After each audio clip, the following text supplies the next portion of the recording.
तो चलिए अब शुरुआत करते हैं सोनाली, क्योंकि पहली बड़ी जानकारी यही है कि भाई अब राजधानी दिल्ली में जो मौसम है वो लगातार बदल रहा है।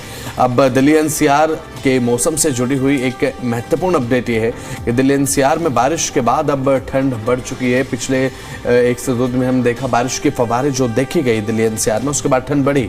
एनसीआर में फिर से एक बार बादल बरसते हुए नजर आएंगे। सोनाली बिल्कुल बसंत, मौसम विभाग की तरफ से इसको लेकर के अलर्ट जारी किया गया है और कल दिल्ली एनसीआर में हल्की बारिश की संभावना जताई गई है और इसी के साथ साथ 1 फरवरी को भी हल्की बारिश को लेकर अलर्ट जारी किया गया है। 31 जनवरी तक दिल्ली में बादल जो है वो छाए रहने की संभावनाएं जताई जा रही हैं। और एक चीज़ ये हो जाती है कि अब जब लगातार मौसम बदलता है, मौसम में वेरिएशंस हम देखते हैं ना, और ये मौसम एक ऐसा है जो कि बहुत जल्दी लोगों की तबीयत खराब करता है, बहुत ज़्यादा जल्दी के साथ, क्योंकि बॉडी इतनी जल्दी अडेप्ट नहीं कर पाती है।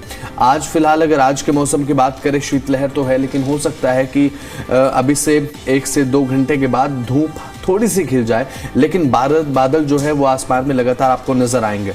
और कल जो है वो बारिश हो सकती है 30 जनवरी, यानी कि आज जो बादल छाए रहने की संभावना जताई गई। हो सकता है कि दोपहर के बाद आसमान में आपको बादल दिखाई दें, लेकिन आज जो है वो पश्चिमी विक्षोभ सक्रिय होगा, यानी कि वेस्टर्न डिस्टर्बेंस जिसे हम बोलते हैं, और जिसका एक रिजल्ट ये होता है कि बारिश आपको दिखाई देती है। और पश्चिमी विक्षोभ सक्रिय होने के चलते बारिश के जो मौसम है, बारिश के जो बादल है वो बनते हैं और उसके बाद बारिश आपको दिखाई देती है। अब आज जो है वो हालांकि धुंध भी रोड पर फिलहाल सुबह के समय में देखने को मिली है। सोनाली बिल्कुल बसंत, और धूप तो देखने को मिली है, लेकिन आने वाले दिनों में ठंड और बढ़ सकती है क्योंकि बारिश होने वाली है, बारिश की संभावना जताई गई है। और जब बारिश होगी तो तापमान में गिरावट दर्ज की जाएगी, यानी कि आने वाले दिनों में एक बार फिर से हमें कड़ाके वाली ठंड देखने को मिल सकती है। बसंत बिल्कुल 1 फरवरी को बादल छाए रहने के साथ साथ सुबह के वक्त बारिश हो सकती है, यानी कि अब आने वाले जो 2 से 3 दिन हैं, इन 2 से 3 दिनों में हो सकता है कि मौसम में एक वेरिएशन लगातार इस तरीके से देखने को मिले कि हल्की धूप आपको देखने को मिले, अगले ही क्षण आपको धूप जाती हुई दिखाई दे और उसके बाद बारिश आपको दिखाई दे। अभी फिलहाल लोग जो अलाव का सहारा लेने के लिए मजबूर हो चुके हैं, क्योंकि शीतलहर से बचाव का उपाय या तो चाय की चुस्कियां होती हैं या फिर अलाव का सहारा होता है। अब बिजली भी आपको दिखाई दे सकती है कि चमकती हुई, क्योंकि जो बादल है वो गड़गड़ाहट बादलों की आपको सुनाई देगी। तो यहाँ पर जो न्यूनतम तापमान है आने वाले 1 से 2 दिनों में आपको 8 से 10 डिग्री सेल्सियस न्यूनतम तापमान आपको दिखाई देगा। तो वहीं बात अगर मैक्सिमम टेम्परेचर की करें तो 17 से 19 डिग्री टेम्परेचर मैक्सिमम रहने वाला है। पश्चिमी विक्षोभ सक्रिय होगा। 1 और 2 फरवरी को फिर से मैदानी इलाकों में बारिश के अलर्ट जो है वो जारी किए गए हैं। तो देखिए आप बच के रहिए, क्योंकि घर से जब बाहर निकले तो छाता का इस्तेमाल जरूर करें। छाता लेकर ही घर से बाहर निकले, पता चले कि आप मेट्रो के लिए निकल रहे हैं और आप फंस गए, भीग गए, तो इट्स बेटर कि आप, और इस बारिश में अगर आप भीगे तो आपकी तबीयत तो ख़राब होनी है, तो इट्स बेटर कि आप घर से जब बाहर निकल रहे हैं तो छाता ज़रूर लें और साथ ही साथ अपना ध्यान रखें। और बारिश के बाद वैसे भी अमूमन यही देखा जाता है, क्योंकि पिछली बार भी जब बारिश हुई थी तो बारिश के बाद देखने को मिला था कि कड़ाके की ठंड वापस आ गई थी। अब ऐसे में एक बार फिर से जब बारिश होगी तो बारिश के बाद तापमान में गिरावट दर्ज की जाएगी और जिसके बाद ठंड और बढ़ेगी। और बात अगर इंडियन क्लाइमेट की अगर हम बात करते हैं, भारत में देखने को मिलता है कि सबसे ज़्यादा जो लोग बीमार पड़ते हैं वो या तो पड़ते हैं सितंबर अक्टूबर के महीने में या फिर फरवरी मार्च के महीने में, क्योंकि यही वो समय होता है जब या तो सर्दियों की शुरुआत होती है या फिर सर्दियां जाने के बाद गर्मियों की शुरुआत हो रही होती है। और जब बॉडी एक टेम्परेचर से दूसरे टेम्परेचर को अडेप्ट करना शुरू करती है, उस दौरान अगर आप असावधानी बरतेंगे, आप अगर सावधान नहीं रहेंगे तो आपकी बॉडी हो सकता है कि बीमार हो जाए या फिर बुखार जुकाम जैसी कंडीशंस आपको देखने को मिल सकती है। और हालांकि सोनाली को भी आज जुकाम है और ये असावधानी आप न बरतें, क्योंकि होता ये है, अब डॉक्टरों की माने, जब हमारी बॉडी सर्दी के मौसम से गर्मी के मौसम को अडेप्ट कर रही होती है, ऐसे मौके पर हमें थोड़ा एक्स्ट्रा केयर की ज़रूरत होती है कि अपनी बॉडी की थोड़ा एक्स्ट्रा केयर करें। तो आने वाले 1 से 2 दिन में बारिश हो सकती है, तो आप अपना बहुत ज़्यादा ध्यान रखें और घर से हो सकता है तो छाता लेकर निकलिए, क्योंकि कहीं ऐसा ना हो कि छाता न होने की वजह से आपको किसी फ्लाईओवर के नीचे अगर 2 व्हीलर पे हैं तो वेट करना पड़े। तो चलिए इसी के साथ खबरों में आगे बढ़ते हैं। सोनाली तो खबरों में आगे बढ़ते हैं बसंत, और अब बात करते हैं यूजीसी को, क्योंकि यूजीसी के बारे में, क्योंकि यूजीसी के जब नए नियम आए तो जिस तरीके से देखा गया कि पूरे देश भर में इसको लेकर के लोग सड़कों पर उतरे और छात्रों की तरफ से इसको लेकर भी पुरजोर विरोध किया गया। हालांकि कल जब याचिका पर सुनवाई हुई तो सुप्रीम कोर्ट ने फिलहाल के लिए इस जो नया नियम है इस पर रोक लगाई गई है सुप्रीम कोर्ट की तरफ से। तो भेदभाव को रोकने के लिए यूनिवर्सिटी ग्रांट्स कमीशन की ओर से जारी किए गए नए नियमों पर अब सुप्रीम कोर्ट ने रोक लगा दी है। पिछले काफी समय से इन नियमों का विरोध जो है वो लगातार देखने को मिल रहा था। प्रोटेस्ट यहाँ पर स्टूडेंटों की तरफ से किया जा रहा था। अब ऐसे में बात अगर करें तो सुप्रीम कोर्ट की तरफ से सीधे तौर पर कहा गया है कि UGC promotion of equity regulation 2026 के प्रावधानों में प्रथम दृष्टया अस्पष्टता है। इसका मतलब ये है कि जो नियमों की भाषा पूरी तरीके से स्पष्ट नहीं है अब और इनके दुरुपयोग की आशंका भी है। सुप्रीम कोर्ट ने कल खुद कहा, chief justice of India justice Suryakant वो कहते हुए नजर आए कि दुरुपयोग हो सकता है इन नियमों का। हो सकता है कि यहाँ पर जनरल कैटेगरी को भी हो सकता है कि कास्ट को लेकर इस तरीके के भेदभाव का सामना करना पड़ जाए, क्योंकि अब ऐसे में कास्टिज्म जब देखने को मिलता है तो आप कैटेगराइज करते हैं, ठीक है। SC ST आपने कैटेगराइज किया और देखिए जो जिन्हें ज़रूरत है उन्हें मिलना चाहिए, लेकिन आपको ये भी ध्यान रखना चाहिए कि किसी के साथ अन्याय ना हो, यह सुनिश्चित करना बहुत ज्यादा जरूरी है। चीफ जस्टिस ऑफ इंडिया ने कल यही कहा कि आप अमेरिका की तरह जो स्थिति अमेरिका में देखने को मिलती है वो हमारे देश में न बनने दें, अमेरिका जैसी स्थिति न बनने दें, क्योंकि रेसिज्म वहां पर कितना ज्यादा होता है सोनाली आपको पता है। गोरे काले का भेद अमेरिका में कितना ज्यादा है ये पूरी दुनिया जानती है।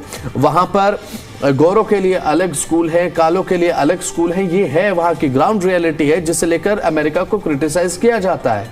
और वैसी स्थिति यहां पर कास्टिज्म को लेकर देखने को न मिले, ये सीधे तौर पर सुप्रीम कोर्ट की तरफ से कहा गया। और एक और महत्वपूर्ण सवाल पूछा गया वो ये, और आप इसे थोड़ा ध्यान से सुनिएगा तो आपको समझ भी आएगा कि SC ST और OBC की शिकायतों को सुना जाएगा अगर वो जनरल कैटेगरी के खिलाफ शिकायत करते हैं जातीय भेदभाव के अंतर्गत। अब जनरल कैटेगरी वाले शिकायत नहीं कर सकते, और साथ ही साथ अगर शिकायत गलत होती है तो उस पर भी कोई ऐसा सेफ्टी गार्ड नहीं है जनरल कैटेगरी के पास। एक सवाल जो पूछा गया चीफ जस्टिस ऑफ इंडिया की तरफ से वो ये कि अगर फॉर एग्जांपल कोई साउथ से आता है, साउथ इंडिया से आता है, क्योंकि साउथ इंडिया में हमें नहीं पता कि किस तरीके की जाति होती है, कभी कभी हमें देखने को मिलता है, तो जब हमें उनकी जाति नहीं पता है तो उनकी किस तरीके से सिक्योरिटी को सुनिश्चित किया जाएगा, इसे लेकर क्या कोई प्रावधान है?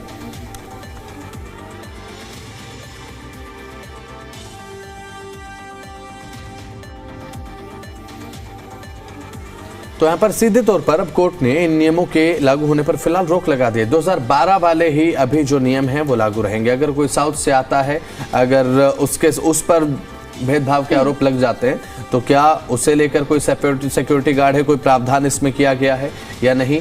और अगर कोई 3rd या फिर 4th ईयर में पढ़ रहा छात्र, सीनियर छात्र, 1st ईयर के जनरल कैटेगरी के छात्र के साथ किस तरीके अगर इस तरीके की शिकायत करता है तो कैसे लेकर कोई प्रावधान है? इस तरीके के जब सवाल के वाजिब सवाल है। और तो सीधे तौर पर अब रोक लगा दी गई है, 19 मार्च तक का समय दिया गया। सोनाली, आप क्या सोचते हैं? एक शॉर्ट कमेंट। बिल्कुल पसंद। जिस तरीके से 2012 के जो नियम थे उसमें ऐसा था कि अगर कोई शिकायत करता है और शिकायत गलत निकलती है तो उसके खिलाफ कार्रवाई की जाती है, लेकिन अब जो नया नियम है उसमें ऐसा कोई प्रावधान नहीं है। तो इसका मतलब ये है कि सीधे तौर पर लोग इसका गलत इस्तेमाल करेंगे, क्योंकि उन्हें तो किसी बात का खौफ है ही नहीं, डर है बिल्कुल, ये सही बात कही आपने। तो चलिए इसी के साथ अब खबरों में आगे बढ़ते हैं। अब बात करते हैं दिल्ली के विकास को लेकर, क्योंकि कल एक महत्वपूर्ण बैठक हुई है कैबिनेट की ओर। साथ ही अब दिल्ली के यमुना पार वाले इलाके को अब सीधे तौर पर विकसित करने के लिए सरकार पूरे तरीके से फोकस्ड है। यमुना पार वालों के लिए सच में अब अच्छे दिन आने वाले हैं। अब जिन सड़कों पर चलना एक एडवेंचर स्पोर्ट बन गया था और जहां पर बारिश में लोग ये तलाश करते थे कि क्या बोट से अब निकला जाएगा यहां से, वहां बदलाव की तैयारी हो रही है। मुख्यमंत्री रेखा गुप्ता की अध्यक्षता में हुई यमुना पार क्षेत्र विकास बोर्ड की बैठक में अब 728 करोड़ रुपए मंजूर किए गए, यानी कि अब गड्ढों से दोस्ती खत्म हो जाएगी, जल भराव से छुट्टी मिलेगी।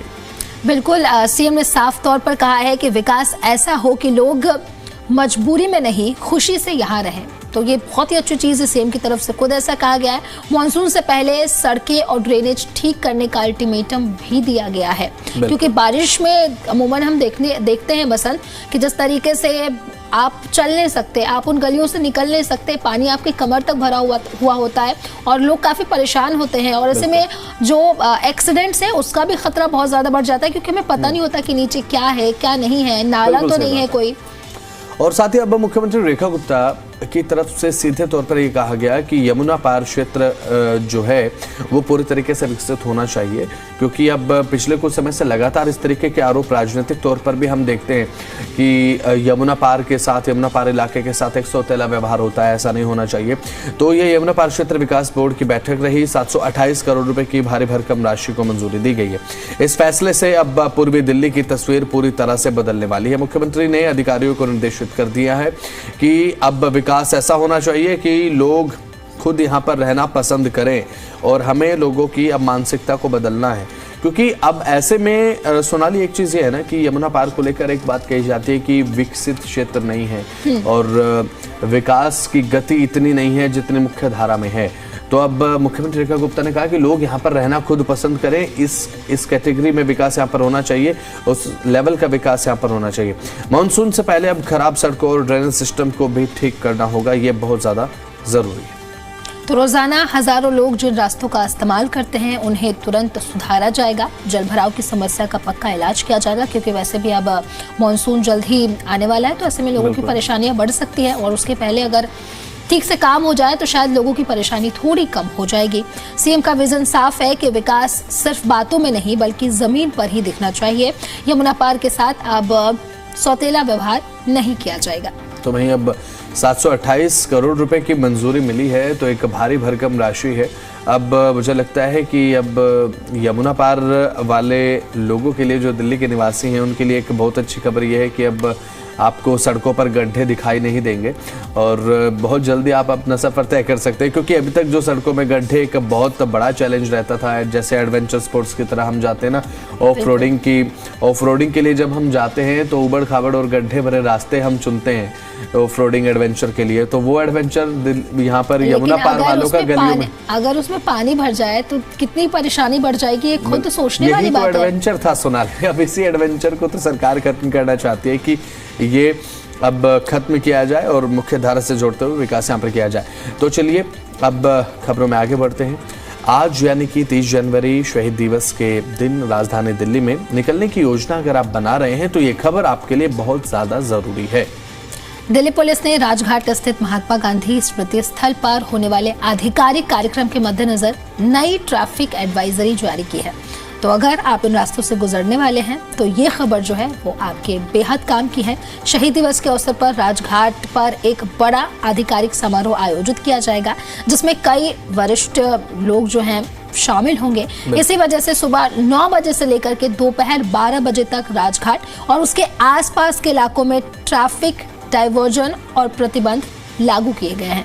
और क्योंकि वीवीआईपी मोमेंट जब देखने को मिलता है तो ऑब्वियस सी बात है ट्रैफिक डाइवर्जन और ट्रैफिक प्रिवेंशन वहाँ पर देखने को मिलता है ना। और दिल्ली ट्रैफिक पुलिस के मुताबिक ज़रूरत पड़ने पर आप ट्रैफिक को ITO चौक और शांतिवन चौक, Delhi gate, Rajghat, DTC depot, Guru Nanak चौक और IP फ्लाईओवर से डाइवर्ट किया जा सकता है। इन सड़कों पर ट्रैफिक प्रतिबंध या फिर नियंत्रण लगाया जा सकता है, वो हम आपको बता दें। यहाँ पर बहादुर शाह जफर मार्ग ITO से दिल्ली गेट तक जो जाता है, शांतिवन चौक से IP फ्लाईओवर और यहाँ पर आसफ अली रोड दिल्ली गेट से NS मार्ग तक, शांतिवन चौक से निषाद राजमार्ग, गुरु नानक चौक से रणजीत सिंह फ्लाईओवर, ये थोड़ा अगर आप जाते हैं और राजघाट DTC डिपो से रिंग रोड बाईपास तक जाते हैं तो थोड़ा ध्यान दें। ट्रैफिक एडवाइजरी सबसे पहले देख लें, उसके बाद ही घर से निकलने की योजना बनाएं। कहीं ऐसा ना हो, क्योंकि आज शहीदी दिवस भी है और साथ ही क्योंकि ट्रैफिक डाइवर्जन है, ट्रैफिक पर प्रतिबंध भी कई जगह पर लगाया गया, तो आपको इसका मुसीबत का सामना करना पड़ेगा। तो चलिए इसके साथ अब खबरों में आगे बढ़ते हैं। सोनाली, तो दिल्ली में अब राशन कार्ड बनवाने का तरीका जो है वो पूरी तरह से बदल गया। अब पहले क्या होता था बसंत कि पहले आओ पहले पाओ के आधार पर ये बनाया जाता था। हाँ। लेकिन अब ऐसा कुछ नहीं होगा क्योंकि अब नियम बदल गए हैं। हाँ बिल्कुल। तो चलिए अब पूरी खबर भी बता दीजिए, क्योंकि अभी फिलहाल अभी तक तो मुझे यही लग रहा था कि राशन कार्ड अगर बनवाना है तो पहले जाइए और पहले बनवाइए। हाँ। लेकिन अब अगर ऐसा नहीं है तो कैसा है? तो देखिए, दिल्ली सरकार ने कैबिनेट की मंजूरी के बाद दिल्ली खाद्य सुरक्षा नियम 2025 को लागू कर दिया है। हाँ। और इसके तहत अब जो राशन कार्ड जारी करने के लिए जिला स्तर पर कमेटी बनाई जाएगी और हर जिले की आबादी के हिसाब से अब कोटा तय किया जाएगा। तो अब सरकार का कहना ये है भाई कि जब तक अगली जनगणना नहीं होती है तब तक इसी आधार पर चलते रहिए, जरूरतमंदों की पहचान इसी आधार पर होगी और जिलाधिकारी यानी कि डीएम की अध्यक्षता में बनी कमेटी ये तय करेगी कि किसे जरूरत है और किसे नहीं है। अगर आपको जरूरत नहीं है तो राशन कार्ड अगर आपका है तो हो सकता है क्या कट भी जाए, क्या ऐसा भी हो सकता है? बिल्कुल हो सकता है, क्योंकि जिस तरीके से अब नया नियम देखा जा रहा है उसमें जो जरूरतमंद है सिर्फ उनका, क्योंकि कई बार ऐसा होता है कि जो लोग जिनके लिए जरूरी नहीं है उनके पास राशन कार्ड है लेकिन जिन्हें जरूरत है उनके पास नहीं है। तो ऐसे में ये बहुत ही अच्छा कदम है। अब जिनके पास नहीं है या फिर जो जरूरतमंद है उनको राशन कार्ड प्रोवाइड मुहैया करवाया जाएगा। तो चलिए इसी के साथ अब बढ़ते हैं खबरों में आगे। अब दिल्ली विधानसभा ने अब युवा शोधकर्ताओं और पेशेवरों को विधानसभा से जोड़ने की तैयारी कर ली है। बहुत अच्छी जानकारी आपके लिए, जानना चाहिए आपको। तो सूत्रों के अनुसार अगर हम बात करें तो इस बार 100 से अधिक फेलो और सहायक फेलो नियुक्त किए जाएंगे और इसका मकसद जो है ये है कि विधायी काम और शोध क्षमता को और मजबूत किया जा सके। और जानकारी के अनुसार प्रत्येक विधायक को एक फेलो मिलेगा जो कि रिपोर्ट, शोध और नीति निर्माण में मदद होगा। अब फेलो क्या होते हैं वो हम आपको बता देते हैं सोनाली। अब जैसे हम देखते हैं कि रिसर्च प्रोजेक्ट्स होते हैं, उसमें कई स्टूडेंट्स होते हैं, कई टीचर्स होते हैं जो उच्च शिक्षक होते हैं, जो उच्च शिक्षण संस्थानों में पढ़ाने का काम करते हैं या फिर फेलोशिप जिनके पास होती है तो उन्हें फेलो कह दिया जाता है। अब ऐसे में ये रिसर्चर जो हैं वो रिसर्च के सेक्टर में बहुत ज़्यादा अपना योगदान देते हैं। हर एक टॉपिक को लेकर रिसर्च करना, फिर थीसिस बनाना। तो अगर इसका प्रयोग होता है अब विधानसभा में, क्योंकि 2023 में भी ये चर्चा एक देखने को मिली थी लेकिन नियमों की पालना न होने को लेकर वो टाल दिया गया था, लेकिन अब पारदर्शी भर्ती इन फेलोज की होगी तो आप भी अप्लाई कर सकते हैं। तो और आप हमारे साथ जुड़ भी सकते हैं हमारे इस खास कार्यक्रम में। और खासियत इस कार्यक्रम की यही है कि जो आपका टॉपिक है वो आप हमें बताएंगे और हम इस पर बात करेंगे। ये एक खासियत हमारे इस प्रोग्राम की है। दिल्ली वाले रेडियो टीवी हैशटैग आप दिल्ली वाला रेडियो टीवी यूज करें और अपना टॉपिक बताएं और आप हमारे साथ एक्स हैंडल पर हमारे साथ जुड़ सकते हैं। एक्स @बसंत शर्मा 006, @सोनाली राय, ये हमारे एक्स अकाउंट है, और @ZDNCR Haryana news, ZDNH news. और आप जुड़ सकते हैं, अपना टॉपिक लिखें, हैशटैग दिल्ली वाला रेडियो टीवी को टैग करें, अपना टॉपिक बताएं और हम उस पर बात करेंगे। तो ये तो तरीका है आप किस तरीके से हमारे साथ जुड़ सकते हैं, क्योंकि हमारे कार्यक्रम की खासियत यही है कि आपसे जुड़े हुए वो तमाम मुद्दे जो आप चाहते हैं कि इस कार्यक्रम में डिस्कस हो वो हम आपसे पूछते हैं और जो आप कहते हैं वो हम दिखाते भी हैं। तो चलिए इसके साथ अब आगे बढ़ते हैं। तो सोने और चांदी के दामों की बात करते हैं सोनाली, क्योंकि ये घटते और बढ़ते जब हैं तो आकर्षण का केंद्र बन जाते हैं। वैश्विक बाजार में सोने और चांदी के जो दाम हैं उसमें धड़ाम देखने को मिला है, इसका मतलब गिरे हैं, लेकिन इंडियन मार्केट में अब फिलहाल ऐसा देखने को नहीं मिला है। गोल्ड के दाम 1,70,910 और चांदी के दाम 4,10,100 रुपए। चांदी जो है वो 4 लाख के पार है। कल भी चांदी 4 लाख के पार थी, आज भी 4,10,000, लेकिन वैश्विक बाजार में गिरावट है सोनाली। बिल्कुल बसंत, अब जिस तरीके से वैश्विक बाजार में गिरावट देखने को मिल रही है, उम्मीद अब यही लगाई जा रही है कि जल्द से जल्द भारत में भी उसका असर अब देखने को मिले, क्योंकि जिस तरीके से देखा जा रहा है कि चांदी जो है वो 4 लाख के पार है। अब पहले लोग ऐसा सोच लेते थे कि चलो ठीक है सोना नहीं तो चांदी खरीद लेंगे। अब शादियों का सीजन भी नजदीक है, अब ऐसे में लोग सोच में पड़े होंगे कि ना चांदी खरीद सकते हैं और ना सोना खरीद सकते हैं। लेकिन जब शादी ब्याह के बारे में हम सोचते हैं ना सोनाली, तो मजबूरी हो जाता है कि भाई सोना और चांदी तो खरीदना ही है। और हालांकि वैश्विक बाजारों में गिरावट है, सोने की कीमतों में 5% तक की गिरावट है और चांदी की कीमतों में अगर वैश्विक बाजार की करें तो 8% तक की गिरावट है। लेकिन ये गिरावट आप तक पहुंचते पहुंचते कितनी देखने को मिलेगी, अब हालांकि इसी का इंतजार कर रहे हैं। तो सोने चांदी का भाव क्या है वो जान लीजिए। गोल्ड है 24 कैरेट प्रति 10 ग्राम 1,70,910। चांदी के दाम है 4,10,100 रुपए। चांदी और सोने की कीमतें फिलहाल बढ़ी हुई नजर जरूर आ रही हैं, लेकिन वैश्विक बाजार में जो गिरावट है उसका असर हो सकता है कि इंडियन मार्केट में जल्द देखने को मिले। तो चलिए इसी के साथ सोनाली अब पेट्रोल डीजल के दाम दर्शकों को जल्दी से बता देते हैं। आज अगर आपकी गाड़ी जाने वाले फ्यूल स्टेशन की ओर आप सोच रहे हैं कि थोड़ा पैसा खर्च करते हुए अपनी गाड़ी को थोड़ा खाना खिला दिया जाए, फ्यूल रूपी खाना, और आज दिल्ली में पेट्रोल के जो दाम है 94 रुपये 77 पैसे प्रति लीटर, डीजल आपको 7.67 प्रति लीटर के हिसाब से, सीएनजी पर केजी आपको मिलेगी 77.09।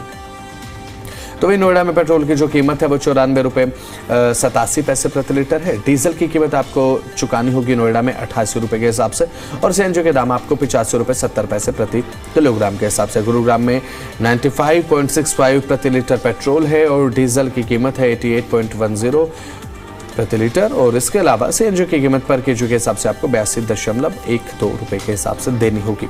अब ऐसे में ये जो दाम है वो लगातार अब कॉन्स्टेंट पिछले कुछ समय से लगातार बने हुए हैं, लेकिन अब जब जनवरी का महीना बीतने को है तो हो सकता है कि आने वाले समय में कुछ गिरावट इंटरनेशनल मार्केट के बाद आपको देखने को मिल जाए, लेकिन फिलहाल संभावना कम है। लेकिन अभी फिलहाल गिरे भी नहीं है पेट्रोल और डीजल के दाम, ये एक आपके लिए कह सकते हैं कि अच्छी खबर है। और जब तक नहीं बढ़ते हैं सोने और चांदी के दाम, क्योंकि तो लगातार बढ़ते ही जा रहे हैं, उसके बाद एक रियायत के तौर पर आपके पास केवल ये है कि पेट्रोल और डीजल के दाम नहीं बढ़ रहे हैं, इस बात को लेकर आप खुश हो सकते हैं।